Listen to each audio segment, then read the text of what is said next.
আসসালামু আলাইকুম। আর সৌদি আরবে যে চোর আছে এটা মানে কনফার্ম হতে অবিশ্বাস্য লাগতেছে। এই যে গ্যাসের এই যে ঠান্ডার মধ্যে গরম হওয়ার জন্য গ্যাস দিয়ে আর কি এগুলো জ্বালানো হয়। এখানে রাখছি প্রায় আজকে 3 দিনও হয় নাই, 3 দিন, শুধু 3 দিন রাখতেছি।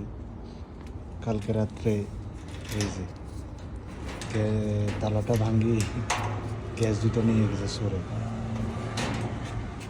সমস্যা না, এখানে ক্যামেরা আছে, ওখানে একটা আছে, সমস্যা নেই। চোর অবশ্যই ধরা পড়ব, তার শাস্তিও ভালো মতো পড়ব। গ্যাস গ্যাস এই যে মাতুল দিয়ে বাড়ি মারছে, তারপর ভাঙ্গিয়ে তালা ভাঙ্গিয়ে দুইটা নিয়ে গেছে।